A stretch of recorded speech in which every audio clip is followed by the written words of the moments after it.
Buenas tardes, amados hermanos. Bueno, aquí nuevamente con el estudio y vamos hoy con el libro Los extremos se tocan. Un libro que como todo es muy importante porque aquí es donde el maestro deja plasmada toda la historia que ha, todo lo que ha sufrido nuestro pueblo a través de las religiones. Aquí tenemos en este libro plasmado todo lo que hemos vivido desde muchos siglos antes. Y en esta historia que nos deja plasmada el maestro, nos encontramos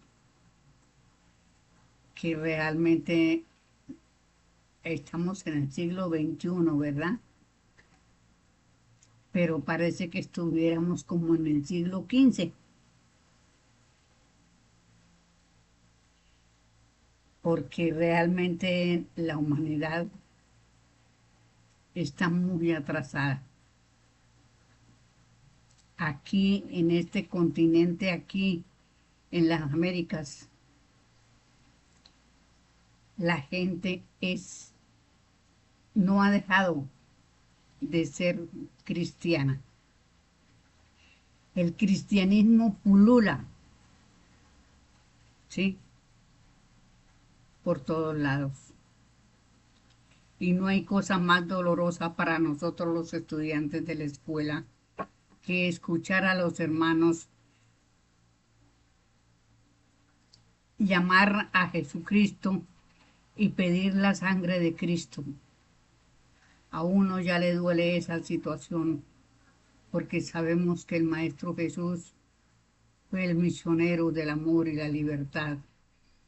Y todos los misioneros han enseñado a amar, a respetarnos, empezando desde Adán y Eva, que nos enseñó a ser todos los hijos de la tierra, todos los hombres de la tierra hermanos son.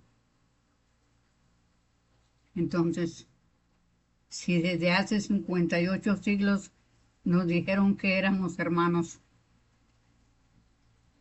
y no hemos sabido respetarnos, y es más, aún no han sabido respetar al Maestro Jesús, que es el más ofendido de todos los misioneros, ¿sí? Para mí es el más ofendido, porque lo tienen día a día atado, amarrado en las iglesias. Y los cristianos, como acabo de decir, no lo bajan de Jesucristo y pidiendo la sangre de Cristo. Eso conlleva a un bajo estado de, a un bajo estado mental, ¿sí? De progreso, porque realmente las religiones, eso fue lo que hicieron, trancar el progreso espiritual, que el progreso, mm, bueno, también ha sido atajado el progreso material, pero realmente aquí vamos a encontrar o estamos estudiando todas las calamidades que nos tocó vivir en este plano. Por una u otra razón, el maestro dice que nosotros los de este plano somos los espíritus más díscolos del universo, de la familia espirituales. Entonces vamos en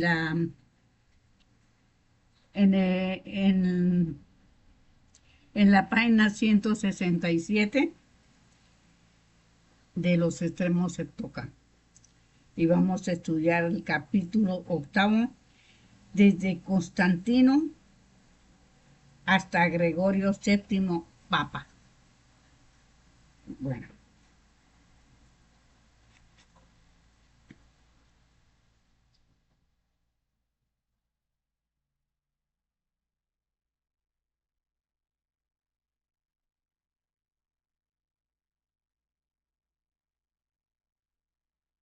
Si habríamos de encontrar la verdad en la historia después de Constantino, sería vano empeño.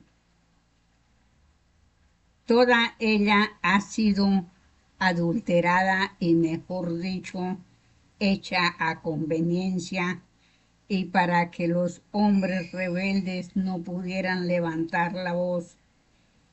Quemaron cuanto encontraron los cristianos en Egipto y Grecia, desde aún que fuese poco, habían documentos del máximo valor.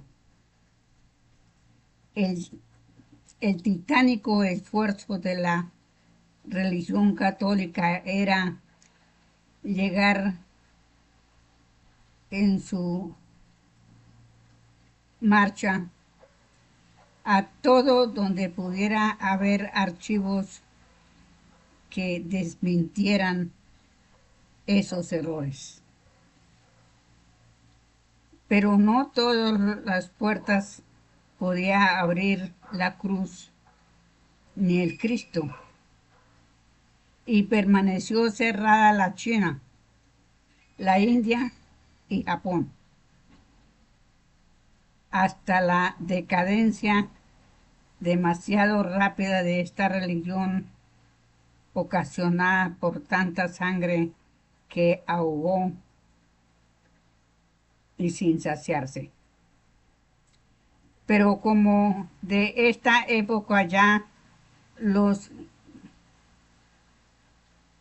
filólogos se han encargado de desentrañar las cosas ocultas con admirable sangre fría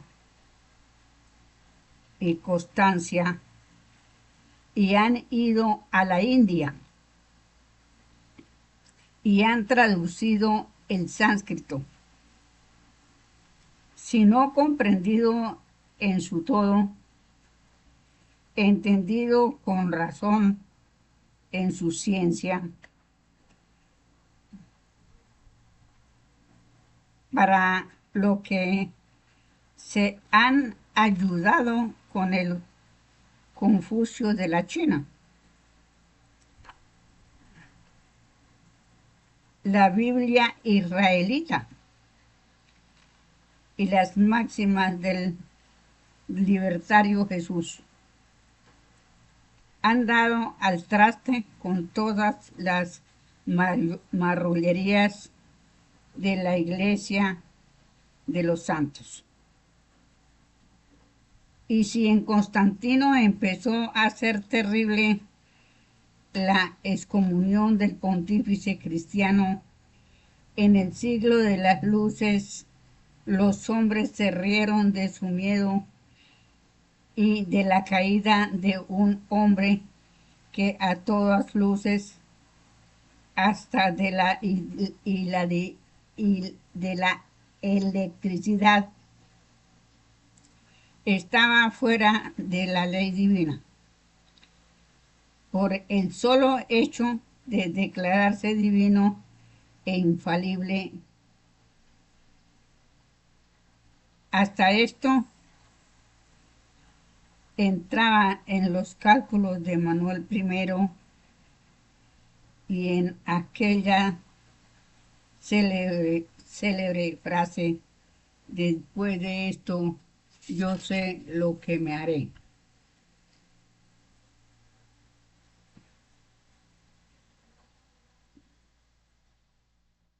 Minaba la Iglesia Católica Cristiana los cimientos de la sociedad y era su lema la venganza y sometimiento de reyes y emperadores,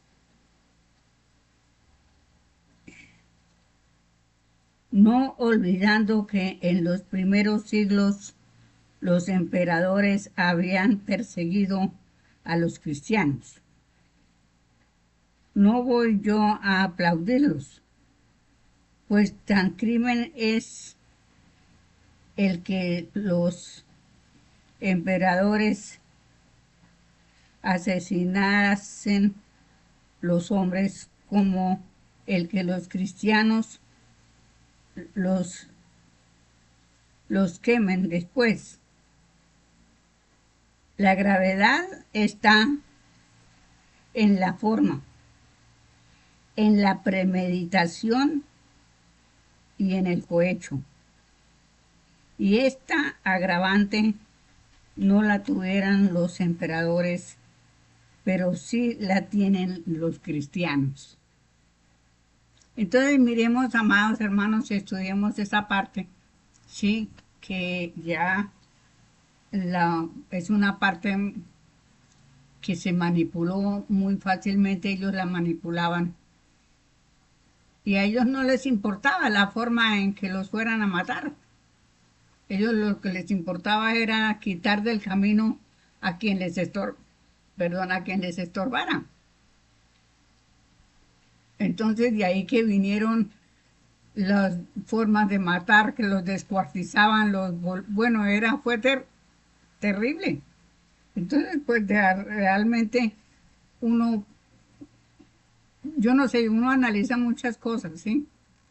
Pero fue terrible la vida de nosotros aquí en la tierra, porque los más mataban a los menos, pues digamos a los que, no a los menos, sino porque lo más era porque ellos podían hacerlo, podían coger a cualquiera y matarlo, destrozarlo como ellos querían y lo desaparecían. Sí, pero eso fue algo terrible que se vivió en nuestro plano. Y este libro, Los extremos se tocan, es viva la historia que nosotros conocemos por el maestro juez que nos dejó esta época. En esta época de las añagazas, los documentos falsos, sometimiento de reyes y príncipes y anulando de y anulación de emperadores han visto los santos padres de la iglesia, está entre comillas, entre paréntesis, que la resistencia de los hombres aún no, aún de los mismos clérigos es por el patriarcado, porque por este vínculo único santo atributo del hombre es por el que perpetúa la creación y ensancha el espíritu, sus afinidades, hasta enlazarse en amor todos los seres de la creación, formando todos un solo pensamiento y una flor como el capullo del algodón, que de cualquier fibra que tiréis lleváis todo el capullo. Esos padres, repito, comprendieron que por el patriarcado tenían la partida perdida y pensaron en el celibato irracional. Pero ¿quién lo pone? Pero ¿quién le pone el cabezal al gato? No faltará y no puede faltar ese aborto humano, porque se marcaba ya en el sol de la justicia como había sido aumentado el milenario del dragón y la bestia y la inexorable ley los había de hacer parir, perdón, hacer cumplir o entregarse vencidos.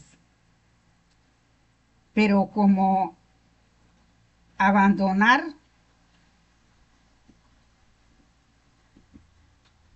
pero cómo abandonar su presa el Cristo que no puede ser redimido ni regenerado, porque no es cosa, sino es montón de pasiones y concupiscencias, engendro de los hombres en su deseo de ser dioses. ¿Hasta dónde lleva? ¿Sí ven? Entonces nosotros aquí verdaderamente, como el Cristo nació de la pelea de cuando Moisés libertó al pueblo de Israel, ¿sí? Y Pablo fue el inventor del Cristo, el creador de esa religión cristiana. Y ha venido el rumbo que dejó, se anuló la ley, la religión cristiana para nacer la religión católica, apostólica y romana, que también aceptaron el mismo Cristo que tenía Pablo y todavía están los hermanos confundidos en esta fabulosa invención, pero que realmente sabemos, es decir, yo como estudiante ya he entendido, la ley obra a través de los hombres, ¿verdad? La ley deja que los hombres obren, pero como el hombre no ha querido expulsar de sí el Cristo, sino antes se acogen más, ¿sí? Aquí por lo menos el cristianismo pulula en este pueblo, en este país.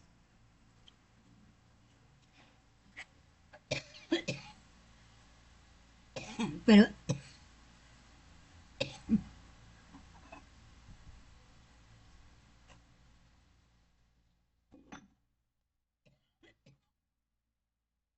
da tristeza, amados hermanos,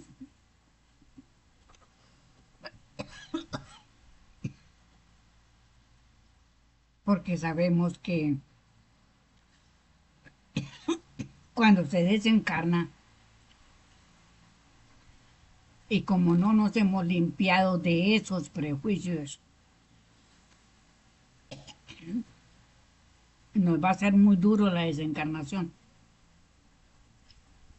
¿sí? Porque estamos pensando, o están pensando, porque yo ya no estoy pensando en eso, en un Cristo que los venga a salvar. Y hay varios significados del Cristo, que uno es peligro, ¿sí? Como lo escribió um, Jacob,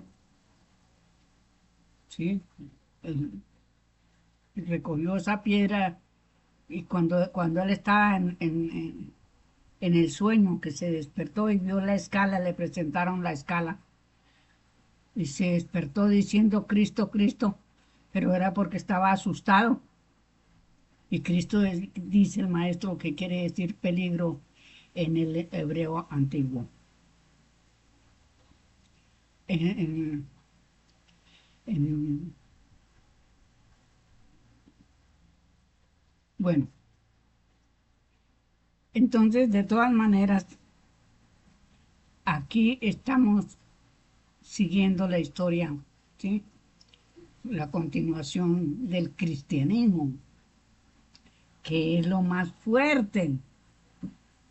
Y el Boroló, pues yo, bueno, entonces yo entiendo que ya como la ley obra a través de los hombres y deja obrar al hombre porque tenemos libertad de obrar como queramos. Tenemos un libre albedrío, pero que ese libre albedrío es únicamente para el bien y para el limpiarnos nosotros de todos estos caminos torcidos que nosotros mismos hemos buscado. Nosotros mismos tenemos que limpiar el camino. Así como nos metimos en un tropel, tenemos que salir de él. Entonces, esto no se acaba sino hasta cuando nuestra ley de amor de la orden del cataclismo, cuando nazca la nueva luna. Yo pienso que el cristianismo no se acaba sino es con el cataclismo que va a ocurrir.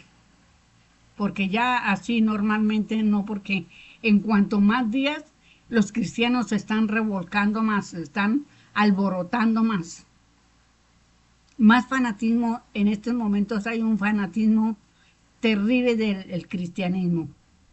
Entonces, eso yo lo he pensado eso, ¿cierto? Porque pues realmente el estudio lo lleva a uno a entender eso. Bueno, no faltará y no puede faltar ese aborto humano. Vuelvo a leer esto. Porque se marcaba ya en el rol de la justicia que había sido anunciado el milenario del dragón y la bestia y la inexorable ley los había de hacer cumplir o entregarse vencidos. Pero ¿cómo abandonar su presa el Cristo que no puede ser redimido ni regenerado?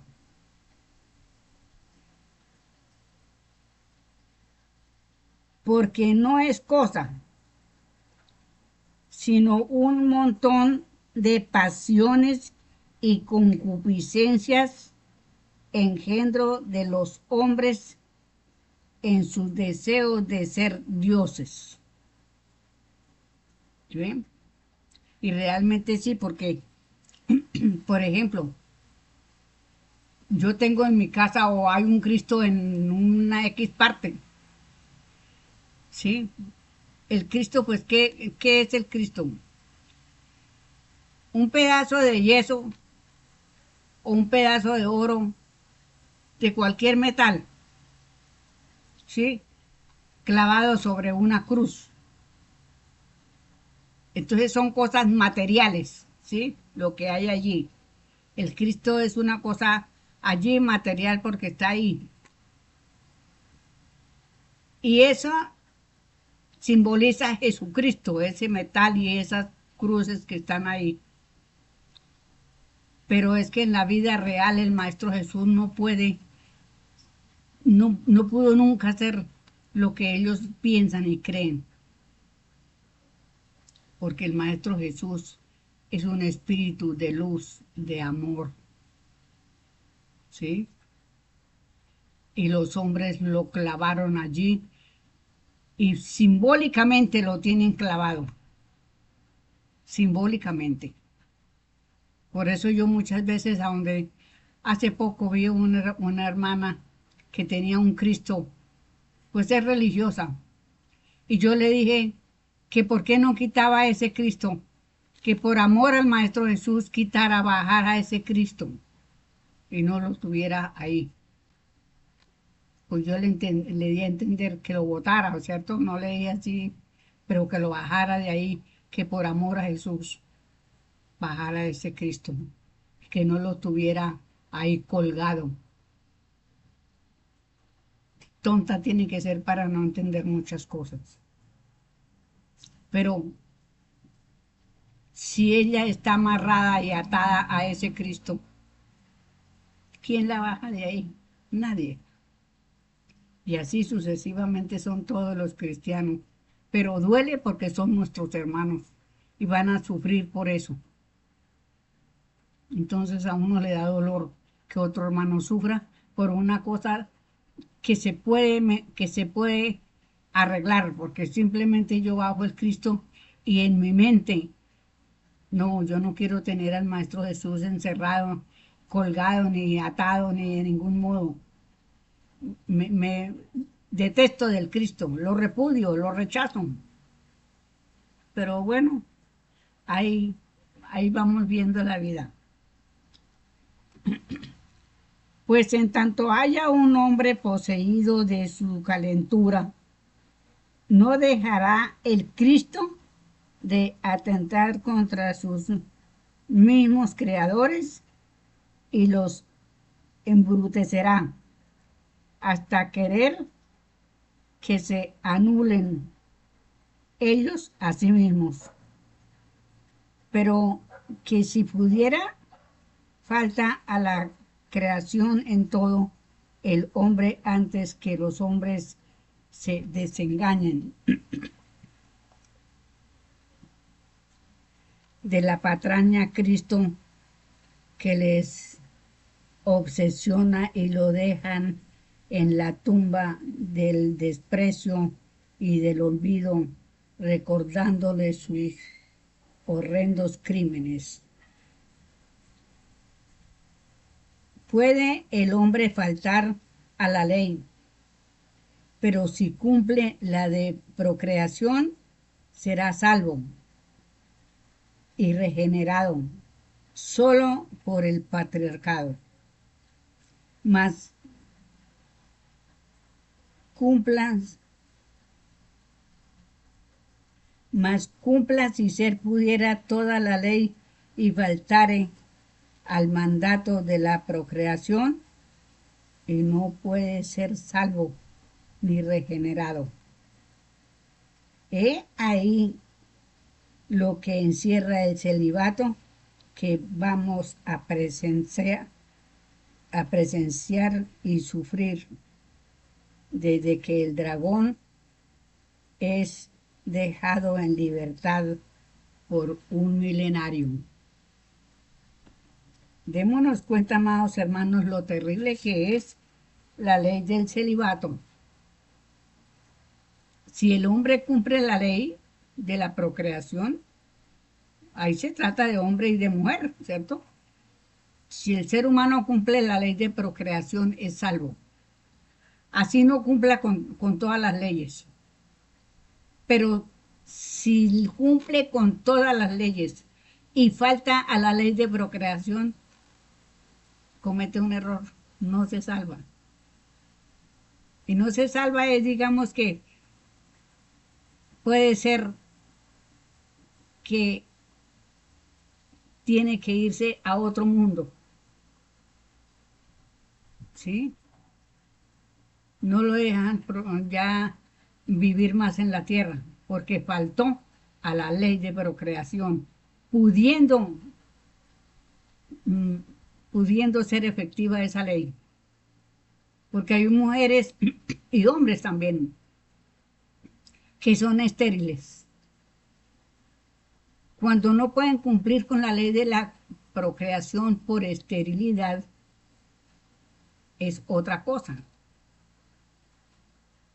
Pero si puede cumplir la ley de procreación y no la cumple, comete un error, porque se queda endeudado con la ley. Entonces, ¿hasta dónde podemos analizar y estudiar todo para que no tengamos después dolores de cabeza?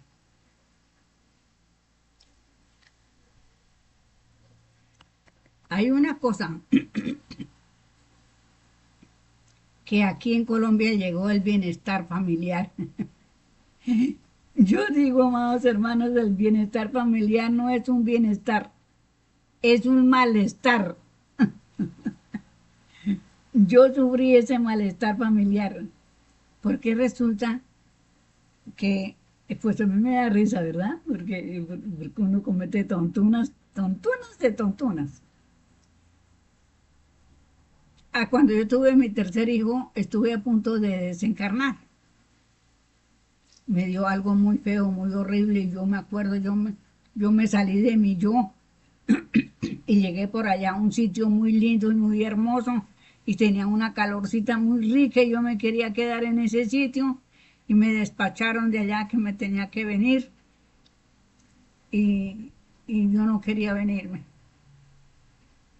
Pero hubo un hermano que me dio una orden que la tuve que cumplir, regresar, y tuve que regresar, pero yo no me quería venir.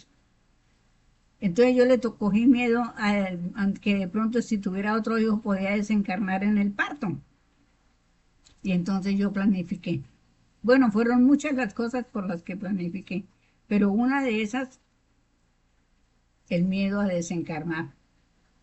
Porque yo, lógica, yo en aquel entonces yo no conocía la escuela, yo no sabía que uno nunca se moría, sino que desencarnaba y dejaba el cuerpo y luego volvía y cogía otro. Eso yo no lo sabía. Lo sabía mi espíritu, pero mi cuerpo, mi materia no lo sabía. Entonces, pero procreé, tuve tres hijos. Perdí dos, pues no sé por qué, tuve dos abortos no provocados porque yo no me hice nada ni tomé nada para, para perder esos bebés.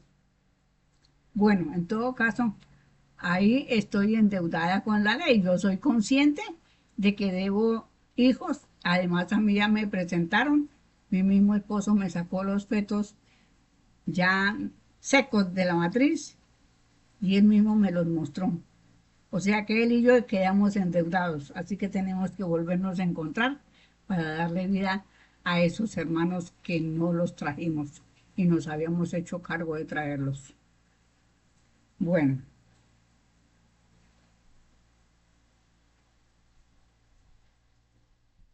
sigamos.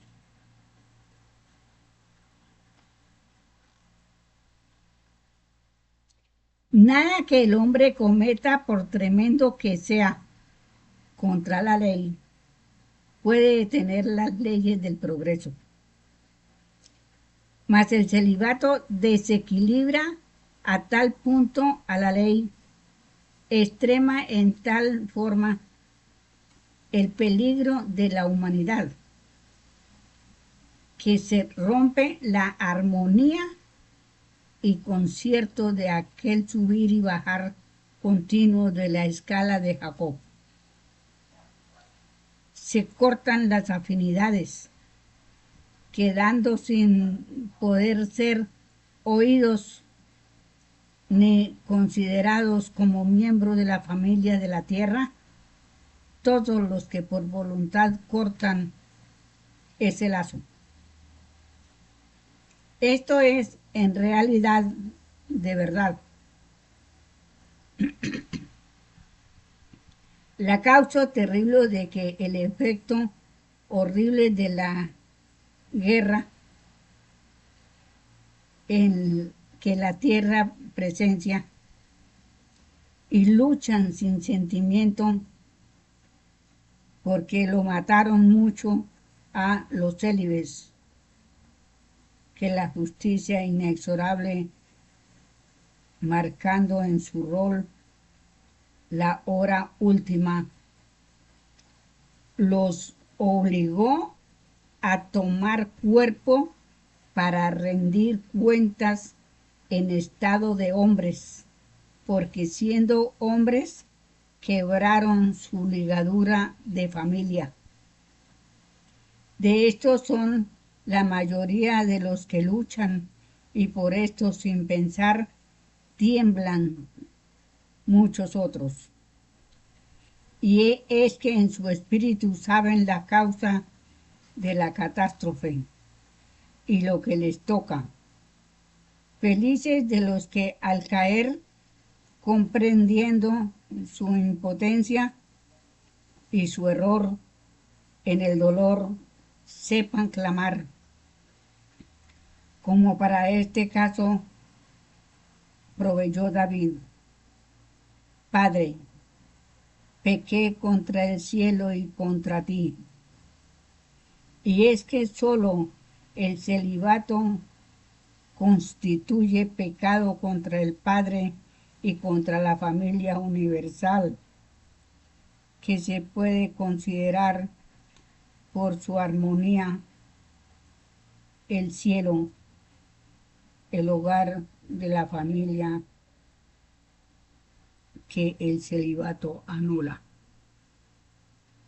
Si vemos, hermanos, tan importante es la ley de procreación. Y cuando no se cumple, se sufre mucho los que pudiendo procrear no procrean. Una cosa es decirla y otra cosa es tener conciencia de saber hasta cuándo se llega. Y dice, aquí dice el maestro, que es el único pecado. No procrear es el único pecado que existe. El que está pecando contra la ley, está pecando contra él mismo, porque a él le dieron la oportunidad de venir y él no le da la oportunidad a otros, es porque es un egoísta y no quiere comprometerse, no quiere tener vínculos con ninguno. Encierra muchas cosas. Por terrible, pues, que sea la falta y horribles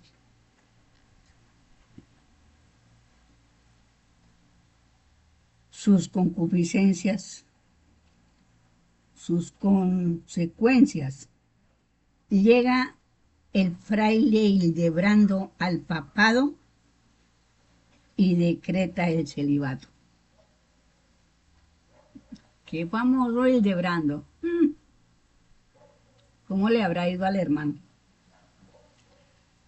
No le importa de la protesta de los curas y obispos de todo el imperio cristiano, aun que exponen sus razones de lo imposible de separarse de sus hijos y esposas.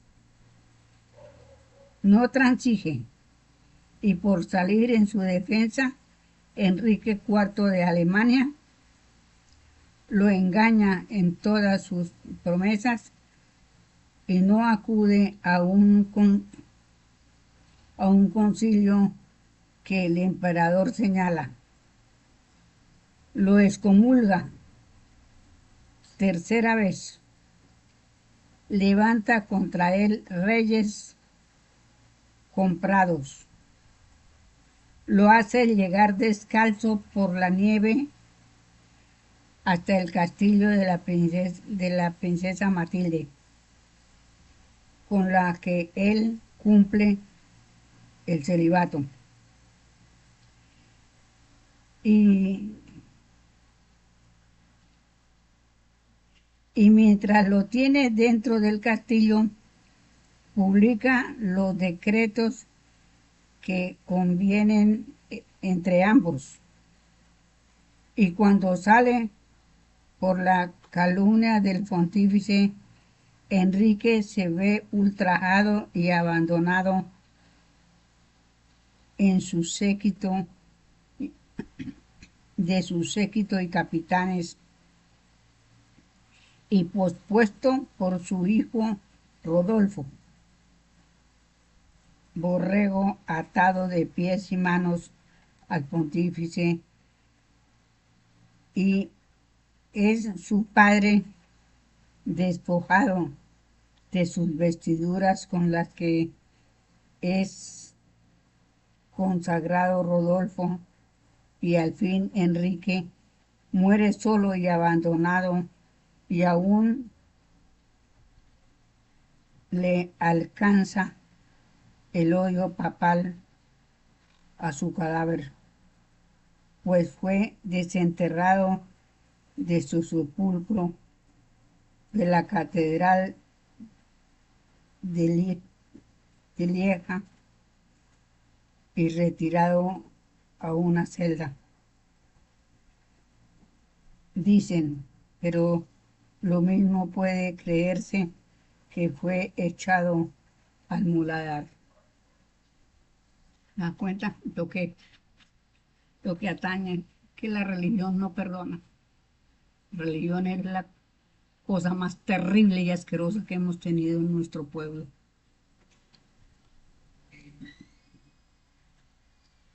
Este es el primer acto seguido a la consagración del celibato, el digno del dragón engendrado en el Cristo. No podía menos que pedir tanto, la bestia que lo sostiene. Ahora es cuando comienzan los desmanes de la borrachera de sangre y este ejemplar pontífice, después de ese hecho que le sirve de baldón y escudo, compromete a todos los reyes de la tierra y a todos pide derechos de contribución.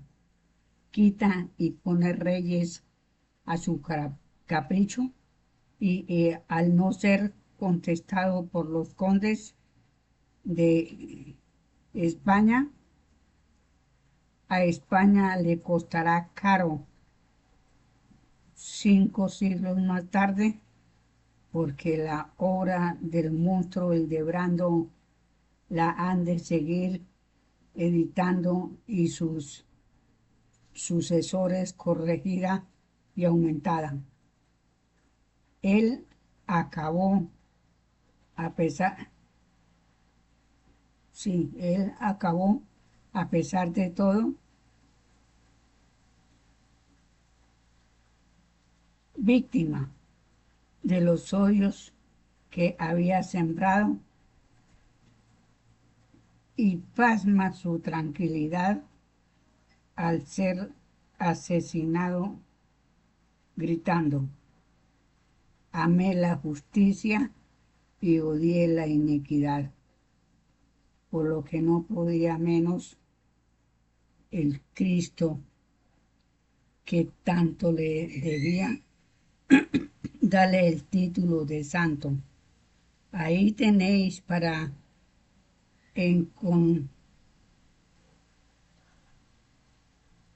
encomendarse a San Gregorio VII. Aquí hay un llamado, ahora lo leo. Que yo, recordando el juramento de Lamel, digo que en Hilebrando Lamel vengó más allá de 70 veces a Caín, y además blasfema en su agonía, pues es el al revés de lo que dijo. Amó la iniquidad y aborreció la justicia. Hay en esta época hechos trascendentes, pero todos son sombra comparados con la consagración del celibato. Mas están historiados y luego de la historia separaréis la verdad y la mentira y encontraréis virtudes cantadas que la juzgaréis en verdad, crímenes de lesa humanidad que hoy se les hace justicia. Entonces aquí vamos a leer el llamado que hay sobre Hildebrando. Tales son los crímenes de este santo que otro papa lo descanonizó. Sin embargo, otro lo vuelve a santificar. Todo ello confirma la infalibilidad de los papas. En nuestro libro, aún inédito, se estudia largo y claro los efectos del celibato. Ya es hora también de darlo a luz, pero Dios oro sigue siendo brutal. Posiblemente estaban buscando a Dios, no, el código de amor universal tomo uno. Uy, ahí está plasmado. Ese libro es Luz de Luces. Ahí, ahí conocemos todo, más, toda lo negativo, todo lo podrido de las religiones. Ahí ese libro es muy hermoso. Así que, de todas maneras, amados hermanos, hemos estudiado este capítulo y realmente para mí me da mucha tristeza. Me da mucha tristeza porque los hermanos que no acatan la ley de procreación, en estos momentos, amados hermanos, hay muchos jóvenes, tanto hombres como mujeres, no quieren tener hijos. Y eso es un grave error que cometen. Pero bueno, a cada espíritu somos responsables de lo que hacemos y de lo que no hacemos también, porque si un hermano viene con facultades de poder tener hijos y no los tiene, pues por no tenerlos también tiene que mirar a ver y pagar qué fue lo que pasó y dar cuentas de por qué no acató la ley de procreación. Sino que aquí la gente cree que si uno va y que uno muere y ella se acaba todo, como me decía un hermano, un paisano mío. Él me alegaba a patas y manos. Y él me decía que yo cómo hacía para saber, y usted cómo hace para saber lo que usted me está diciendo, usted cómo hace para saber, ¿usted quién le dijo? ¿Quién ha venido a escribir lo que usted está diciendo? ¿Quién ha dicho? ¿Quién ha dicho lo que te le dije? No, pero pues que estudiando se conoce, ¿sí? Hay que estudiar para conocer que esos son puros cuentos. Uno nace, vive y muere y ya ahí se acabó el cuento. No hay nada más allá ni nada más acá. Pero ahora que ya está desencarnado, quién sabe cómo le habrá ido, qué estará pasando, si estará recapacitando sus palabras, porque realmente, ¿cómo, cómo hago yo para afirmar que yo muero y ahí se acabó todo? ¿Cierto? Pero sí es posible afirmar de que hay un más allá, porque nada en el universo muere. El espíritu no muere jamás. Todo lo que hay en el universo se transforma. Sí, hasta los mundos, vea que nuestro mundo se está transformando. Ya va,